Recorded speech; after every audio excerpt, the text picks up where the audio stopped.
संस्कृत भाषा शिक्षण में आप सबका हार्दिक स्वागत है। पूर्व पाठ में हमने अंतः बहिः इन दोनों अवयवों के बारे में जानकारी प्राप्त की है। अब हम उसका अभ्यास करेंगे। आगे 2-3 नूतन शब्दों का भी अभ्यास करेंगे। नमो नमः। नमो नमः। सर्वेषां हार्दं स्वागतम्। संस्कृत संभाषणस्य अभ्यासं कुर्मः किम्? पूर्वतन पाठे अन्तः बहिः इत्यनयोः अभ्यासं कृतवन्तः। इदानीं तस्यैव पुनस्मारणं कुर्मः। प्रकोष्ठः, प्रकोष्ठस्य अन्तः दीपः अस्ति। प्रकोष्ठात् बहिः पादरक्षा अस्ति। गृहस्य अन्तः प्रकोष्ठः अस्ति। गृहात् बहिः मार्गः अस्ति। वाक्यानि वदन्ति वा? एकं मन्दिरम् अस्ति। चिन्तयतु, एकं मन्दिरम् अस्ति। मन्दिरस्य अन्तः किम् अस्ति? मन्दिरात् बहिः किम् अस्ति? भवान् वदतु। मन्दिरस्य अन्तः देवः अस्ति। उत्तमम्। मन्दिरात् बहिः किम् अस्ति? भवती वदतु। मन्दिरात् बहिः पादरक्षा अस्ति। उत्तमम्। इदानीं वाक्यानि वदन्ति वा? भवती वदतु। मन्दिरात् बहिः मार्गः अस्ति। उत्तमम्। मन्दिरस्य अन्तः भक्ताः सन्ति। उत्तमवाक्यम्। मन्दिरस्य अन्तः घण्टानादः भवति। भवती वदतु। मन्दिरस्य अन्तः अर्चकः अस्ति। मन्दिरात् बहिः भिक्षुकः अस्ति। उत्तमम्। मन्दिरात् बहिः भक्ताः प्रदक्षिणं कुर्वन्ति। भवान् वदतु। मन्दिरात् बहिः वानराः सन्ति। मन्दिरात् बहिः पर्वतः अस्ति। मन्दिरात् बहिः सरोवरम् अस्ति। उत्तमम्। मन्दिरस्य अन्ते मम मित्रम् अस्ति। मन्दिरस्य अन्तः मम मित्रम् अस्ति। वदतु। मन्दिरस्य अन्तः मम मित्रम् अस्ति। अहम् इदानीं किञ्चित् चित्रं लिखामि।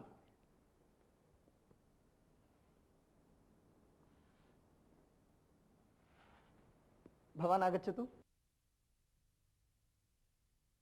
भवान् इतोपि एकां रेखां लिखतु। उत्तमम्।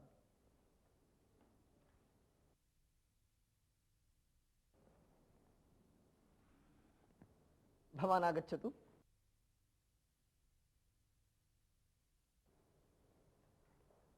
इतोपि एकां रेखां लिखतु। उत्तमम्। भवान् आगच्छतु।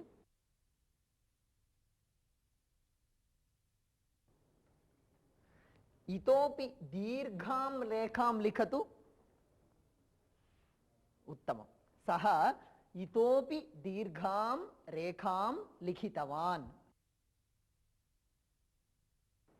भवत्याः नाम किम्? मम नाम गौरी। इतोपि उच्चैः वदतु। मम नाम गौरी। इतोपि उच्चैः का वदति? अक्षता वदतु। मम नाम अक्षता। उत्तमम्। इतोपि उच्चैः का वदति? मम नाम दीप्ति। उत्तमम्। भवान् आगच्छतु। भवान् अ लिखतु।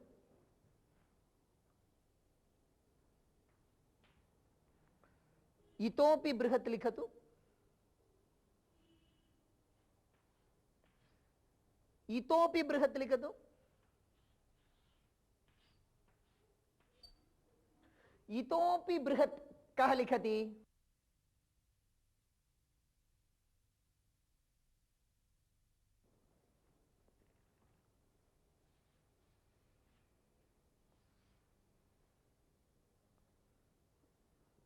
उत्तम। इतोपि, इतः अपि, इतोपि, इतोपि,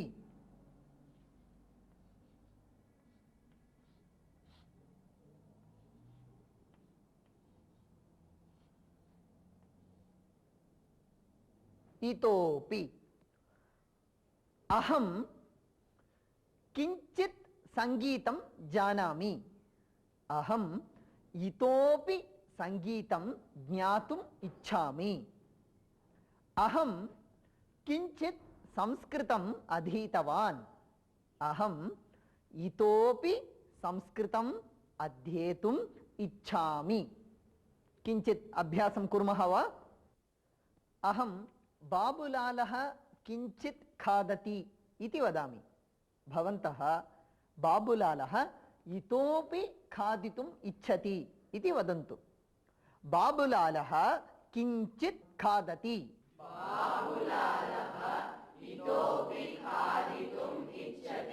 अनिता विलम्बेन निद्रां कृतवती।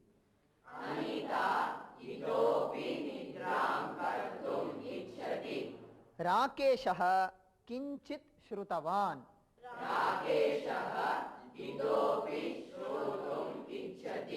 मोहनः स्वल्पं वदति।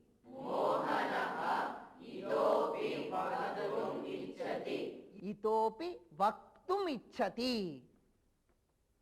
युवराजः किञ्चित् क्रीडितवान्।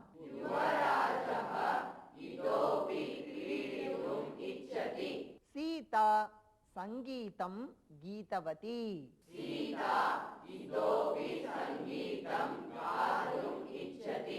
इदानीं वदन्तु, भवन्तः पठन्ति, लिखन्ति, भाषणं कुर्वन्ति, इतोपि किं किं कर्तुम् इच्छन्ति?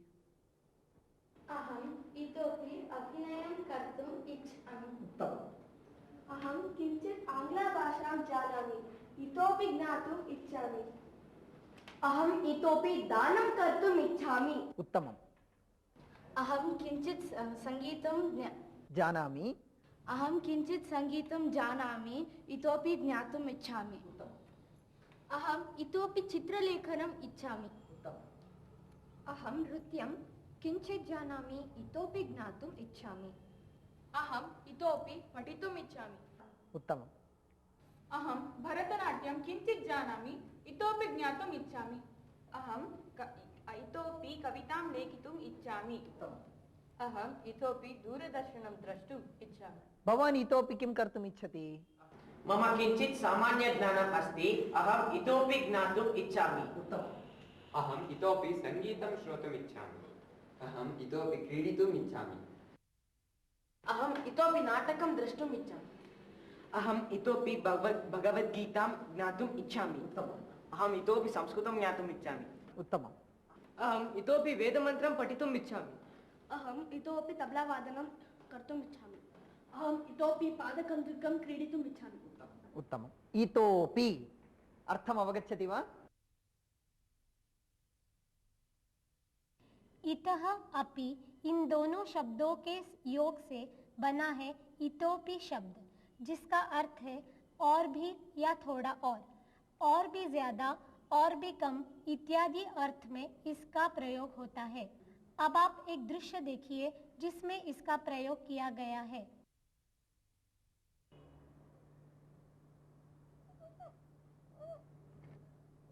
वत्से, इतोपि निद्रा नागता वा? नेत्रनिमीलनं करोतु, देवं स्मरतु, तदा निद्रा आगच्छति।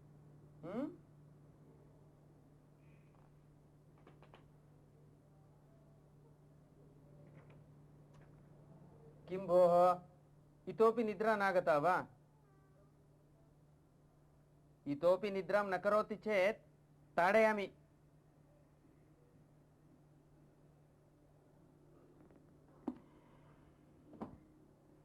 अस्तु, अहमेव शाययामि।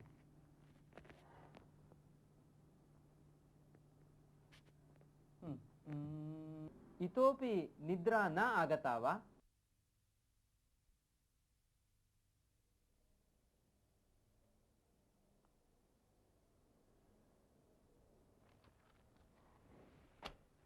अष्टवादनम् अभवत्।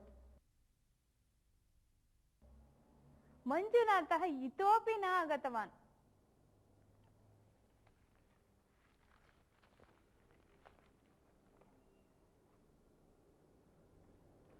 भोः, कस्य प्रतीक्षायामस्ति? मञ्जुनाथस्य। सः इतोपि न आगतवान्।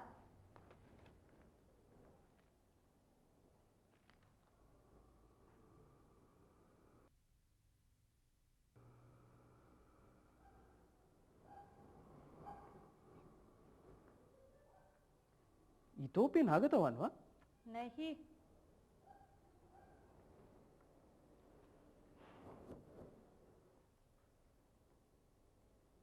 मञ्जुनाथः इतोपि न आगतवान्।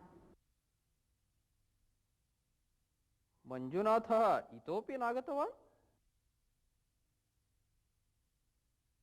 अत्र कः गीतं सम्यक् गायति? भवान् गायति वा? अहं न गायामि। भवान् गायति वा? अहं न गायामि, श्रीपादः गायति। श्रीपादः गायति वा? एकं संस्कृतगीतं गायतु।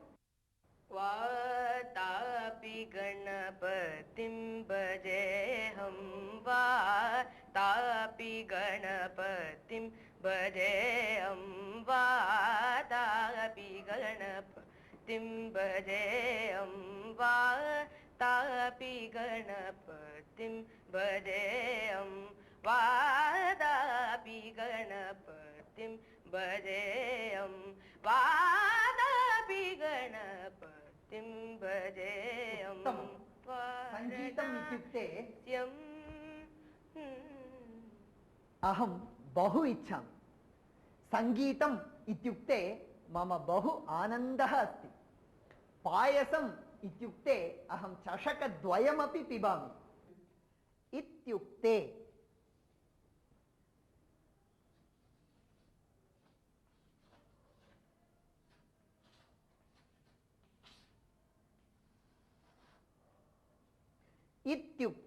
इत्युक्ते कविः इत्युक्ते कालिदासः रमणीयकाव्यं लिखितवान्।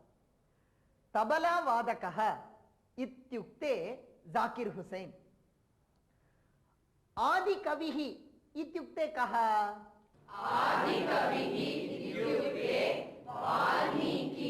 उत्तमम्। आदिकाव्यम् इत्युक्ते किम्?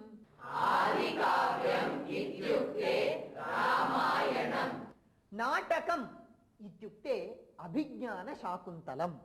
नाटकम् इत्युक्ते किम्?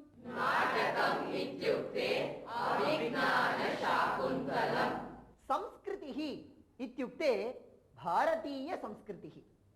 संस्कृतिः इत्युक्ते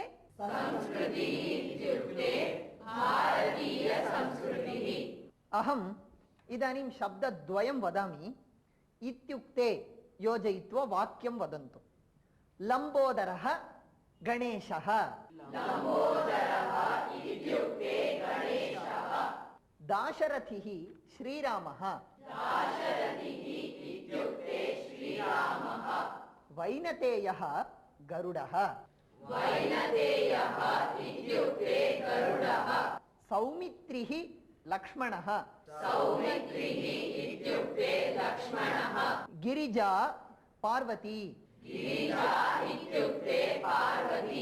पाकशासनः देवेन्द्रः।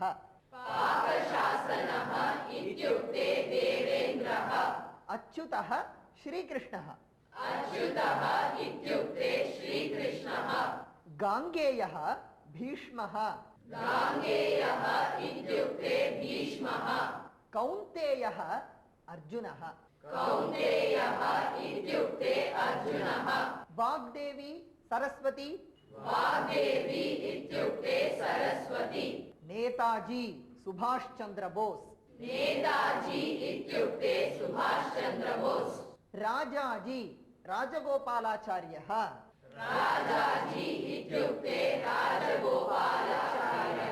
जेपी जयप्रकाश नारायणः। चेन्नई मद्रास। मुंबई बॉम्बे। इत्युक्ते इदानीं भवन्तः वाक्यानि वदन्ति वा? वृष्णिवंशप्रदीपः इत्युक्ते श्रीकृष्णः। उत्तमम्। अन्य कः वदति? छलवादी इत्युक्ते दुर्योधनः। भ्रातृवत्सलः इत्युक्ते लक्ष्मणः। भ्रातृवत्सलः इत्युक्ते लक्ष्मणः। दशग्रीवः इत्युक्ते रावणः। धाता इत्युक्ते ब्रह्मा। षण्मुखः इत्युक्ते सुब्रह्मण्यः। उत्तमम्। विघ्नेश्वरः इत्युक्ते गणेशः। कृष्ण इत्युक्ते द्रौपदी। द्रौपदी।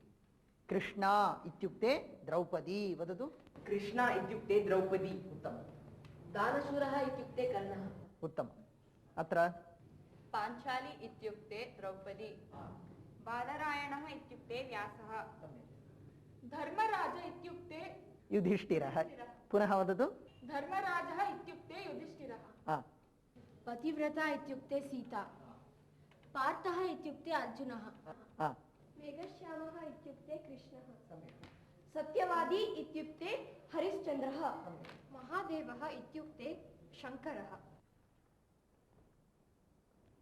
भगवद्गीता पुस्तकम् भगवद्गीतायाः आरम्भे पार्थाय प्रतिबोधिताम् इति श्लोकः अस्ति भगवद्गीतायाः आरम्भे पार्थाय प्रतिबोधिताम् इति श्लोकः अस्ति भगवद्गीतायाः अन्ते यत्र योगेश्वरः कृष्णः इति श्लोकः अस्ति आरम्भे अन्ते कक्ष्यायाः आरम्भे शिक्षकः नमो नमः इति वदति कक्ष्यायाः अन्ते धन्यवादः इति वदति आरम्भे अन्ते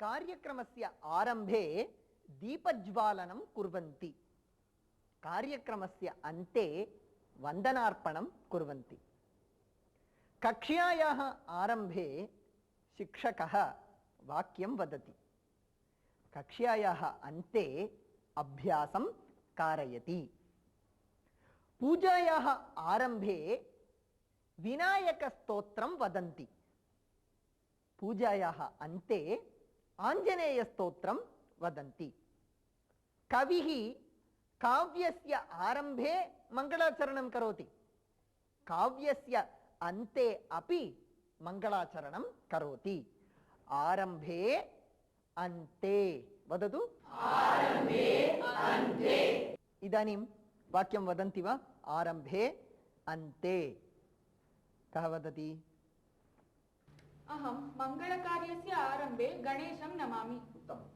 कार्यस्य आरम्भे विनायकं स्मरामः सम्यक् अहं दिनस्य आरम्भे देवं नमामि उत्तमम् अहं भोजनस्य अन्ते फलं खादामि अहं भोजनस्य आरम्भे अन्ते च हस्तप्रक्षालनं करोमि सम्यक् नाटकस्य आरम्भे नान्दीगीतं गायन्ति अहं पठनस्य आरम्भे पूजां करोमि उत्तमम् अहं भोजनस्य आरम्भे श्लोकं वदामि उत्तमम् अहं निद्रायाः आरम्भे देवं नमामि अहं भोजनस्य अन्ते तक्रं पिबामि भवान् वदतु अध्ययनस्य आरम्भे अहं देवं स्मरामि दिनस्य आरम्भे अहं स्नानं करोमि हरिकथामृतस्य आरम्भे मङ्गलश्लोकः अस्ति कार्यक्रमस्य अन्ते वन्दे मातरं गायामः सम्यक् अहम् आरम्भे पद्यं पठामि अन्ते कण्ठपाठं करोमि सम्यक् कक्ष्याः अन्ते घण्टानादः भवति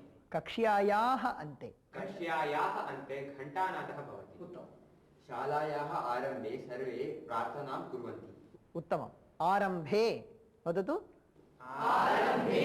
अन्ते इदानीं वयम् एकं सुभाषितं शृणुमः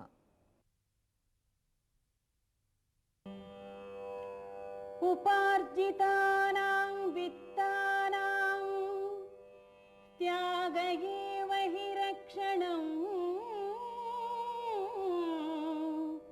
तडागोदर संस्थानां परीवाह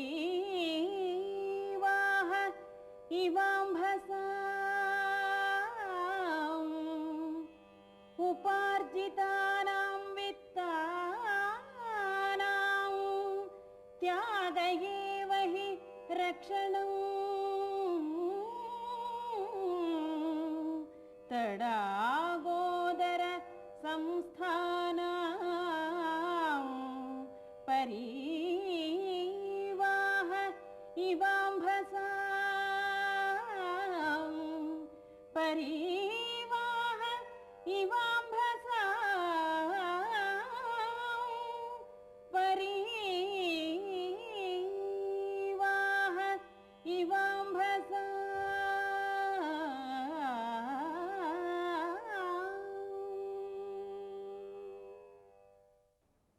सुभाषितस्य अर्थः एवमस्ति। सम्पादितस्य धनस्य रक्षणं सत्पात्रे विनियोगेन एव भवति। स एव धनरक्षणस्य उत्तमः मार्गः।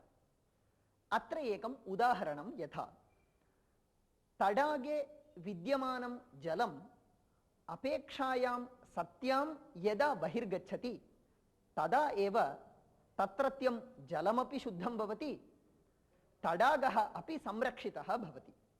अन्यथा तडागः भग्नः भवेत्। एवमेव सञ्चितस्य धनस्य अपि त्यागेन एव रक्षणं भवति इति सुभाषितत् तात्पर्यमस्ति। सुभाषित का अर्थ ये है, अपने द्वारा अर्जित किए धन को दूसरों की भलाई के लिए त्याग करने से ही धन का वास्तविक संरक्षण होता है। जैसे जब तालाब पानी से भर जाता है तब तालाब के बांध को थोड़ा सा काटकर तालाब के पानी को निकालकर ही तालाब सुरक्षित बन पाता है। उसी प्रकार धन के दान करने से ही धन की सुरक्षा होती है। वयम् इदानीम् एकं दृश्यं पश्यामः यत्र एतस्य उपयोगः भवति।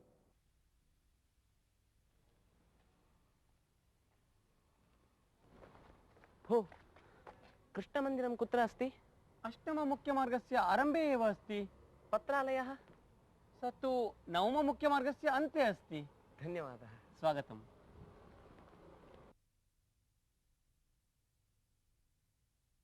अहम् इदानीम् एकां कथां वदामि। सावधानं शृण्वन्तु।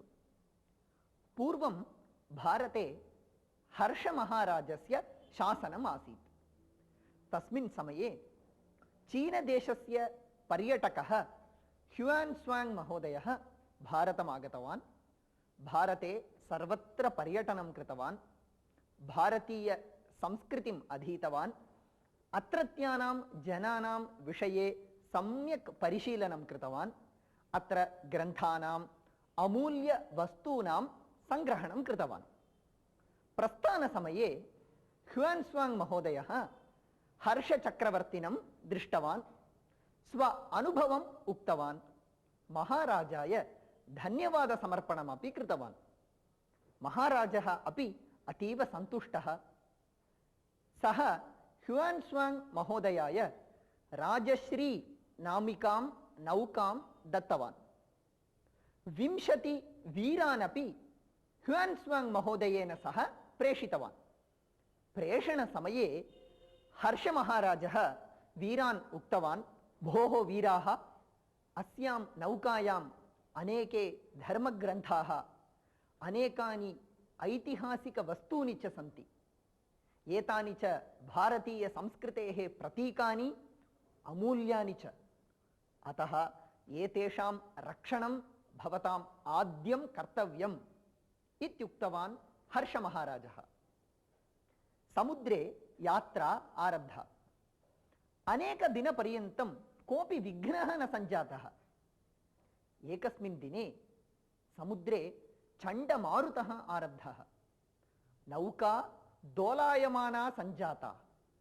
नौका भग्ना भवेद्वा इति संशयः उत्पन्नः।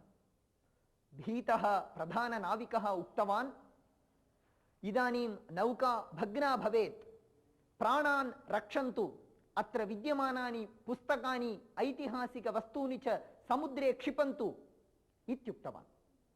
तदा योधनायकः उक्तवान्, भोः वीराः, एतेषां धर्मग्रन्थानाम्, अमूल्यवस्तूनां, तद्वारा भारतीयसंस्कृतेः रक्षणम् अस्माकम् आद्यं कर्तव्यं। तदर्थं सर्वे सिद्धाः भवन्तु। प्राणादपि कर्तव्यं परिपालनीयम् इति।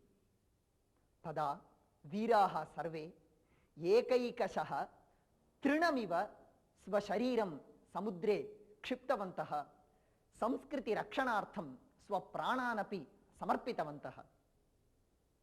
संस्कृतिरक्षणार्थं भारतीयानां कर्तव्यतत्परतां दृष्टवतः ह्युआन् स्वाङ्ग् महोदयस्य नेत्रतः अश्रुप्रवाहः सञ्जातः।